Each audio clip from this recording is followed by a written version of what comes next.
Hey guys, today I'm going to take this chunk of firewood and turn it into a beautiful piece of art.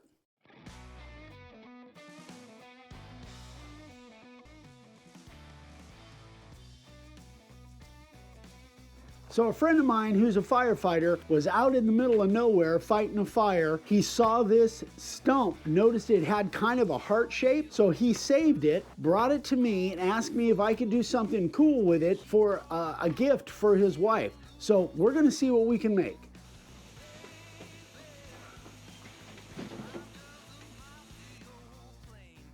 So this big old hunk of wood was cut with a chainsaw, so naturally it's got a really rough surface.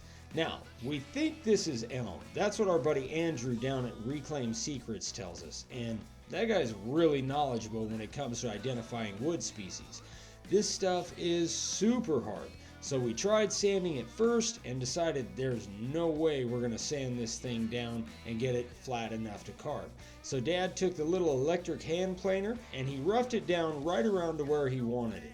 Then we took the 60 grit disc on the disc sander and made it a lot smoother.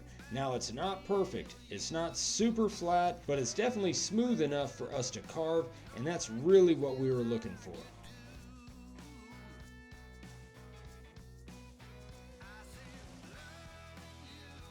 Once we got it surfaced, now we got to put a penetrating coat on here. Now the reason we're doing that is because we're going to do a little bit of fill with our tabletop, but we're kind of nervous about the air coming up and creating bubbles. So before we do our fill and before we start carving, we have to do a really thin penetrating coat. So we're using the Total Boat, and it's a 2-to-1 mixture. When you're using this stuff, number one, it goes on like water. It's not very thick at all, so it doesn't take a whole lot. And number two, you gotta mix it up for right around 3 minutes. That way you make sure that it mixes well and that you don't get any cloudiness or any smearing in there. Then, after it's done, you gotta let it set for at least 24 hours, depending on the weather in your area. At this point, it was cold, but it's the desert, so it's not too humid. So 24 hours was just about right.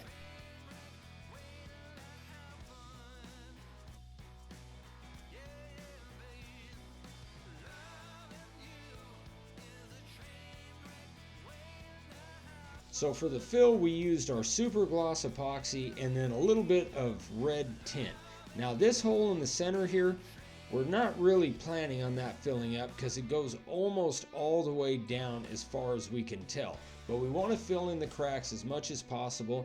And when you're doing something like this, using a popsicle stick and just kind of working it in those cracks really is the best way to go, because that helps eliminate some of the bubbles coming up and it helps it fill up all the way, or at least as much as you can.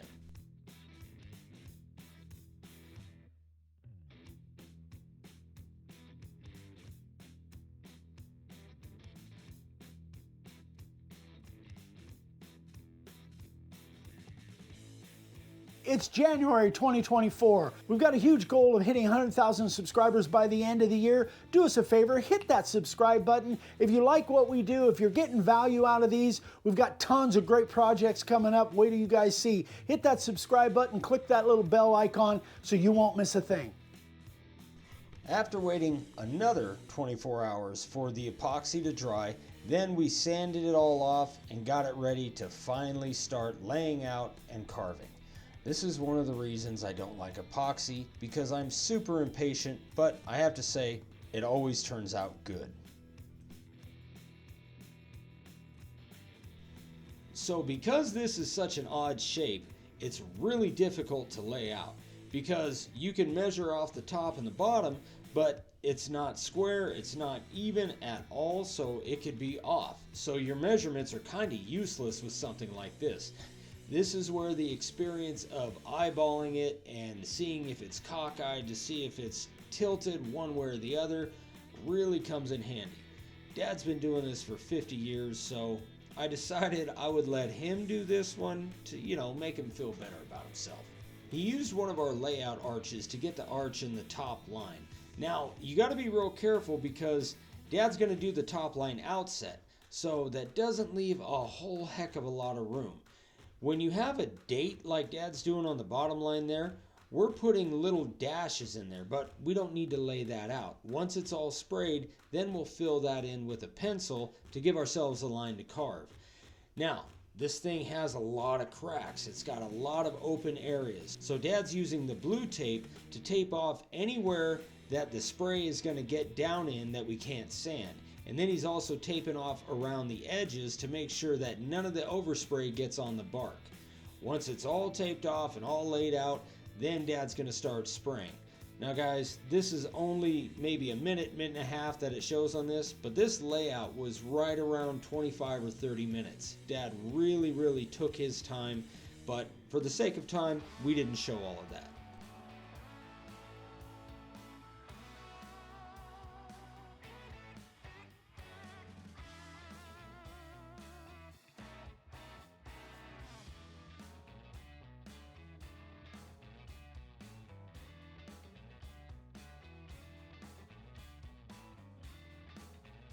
So he started off with a profile bit at 3/16 of an inch deep. Now the top line is going to be outset, so Dad's going to go around the outside of the letters and then come back and take out the rest of the wood in between the letters with a different bit. This is really tough right here because you can see Dad's left hand is actually off of the stump. So he's having to do the majority of the balancing and the moving with his right hand. This took a lot of time. The carving alone in this particular project was probably between 4.5 and 5 hours. There's a lot of little nicks and cracks in this board, so that creates a lot of inconsistency in the carve. Even though elm is an extremely hard wood, there are some spots where those cracks are where there's like a void. So trying to control the router is a real challenge, but luckily Dad's pretty good at what he does.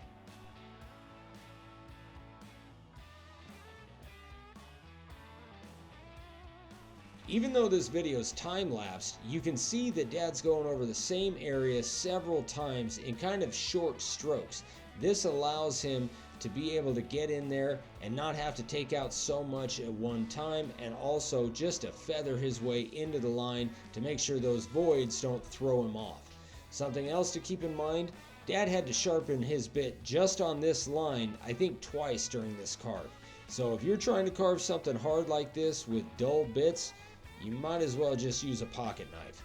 You need to have good, solid, sharp bits.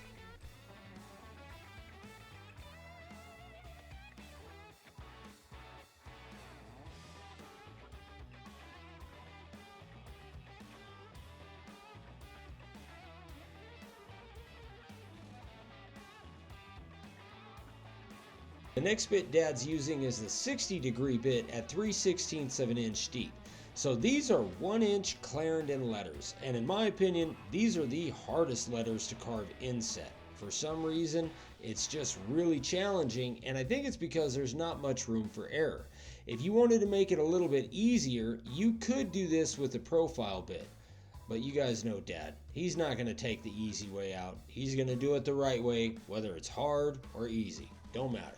But one benefit of using the 60-degree bit is that it's 3-fluted and it holds its edge quite a bit longer than the profile bit. So guys, if you got your bits from us, then we will actually sharpen them for you. You can ship them to us and we'll sharpen them. And if you're a premium or executive member, we'll sharpen all your bits for free. I'll leave a link in the description below and you can check that out.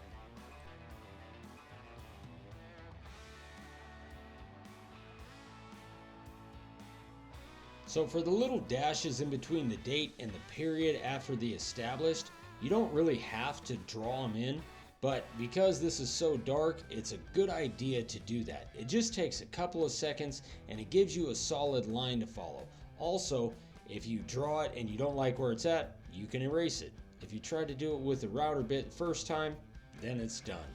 After that, Dad used his 90-degree bit at 1/4 of an inch deep to make the cloud around the outset line, and then he's going to go back in and he's going to take out all of the wood inside that cloud.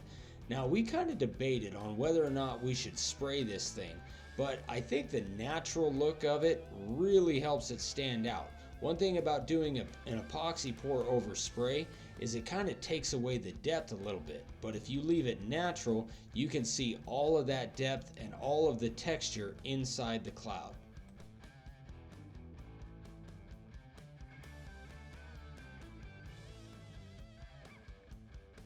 Once it was all carved, Dad took his stiff bristle brush and he got out any of the chips in there, anything that's loose. Dad really brushed the crap out of this thing to make sure to get all that stuff out of there, so when the pour goes on, it doesn't lift up. Now, once it was all brushed out, then Dad used the 60 grit disc on the disc sander, and then he gave it a smooth finish with 120 on the random orbital. Again, this wood is super hard, so this sanding took quite a while.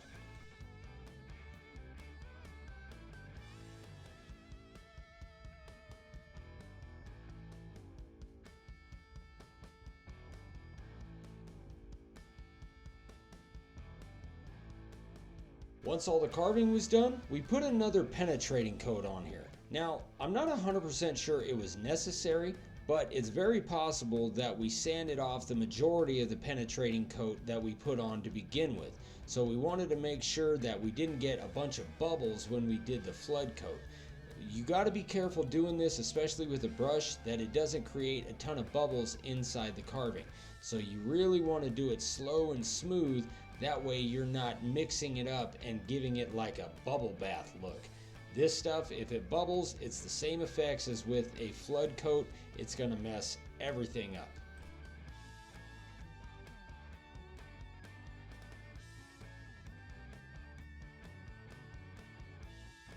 If you do get some bubbles, using a heat gun is a great way to pop those bubbles. You can also use alcohol or a little torch, but the heat gun is our favorite way and it seems to work really, really well. After another 24 hours of letting the penetrating coat dry, then we used our super gloss epoxy and we did the flood coat. One thing you want to make sure is that you mix this stuff up for about 3 minutes. You just want it to get all the bubbles and that cloudy look out of there. Then Dad spread it all around the top, and he used his hands instead of a brush this time to kind of move it around and let it naturally settle inside the carving.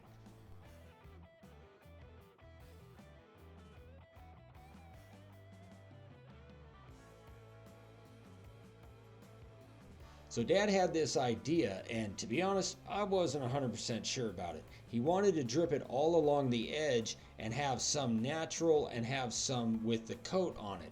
And it turned out really cool. Plus, it helped to solidify the top of the bark where it was kind of separating from the wood itself. This turned out amazing. One great thing about Dad is he's not afraid to try new ideas. I tend to get stuck in a rut a little bit more than him, so we work really well together.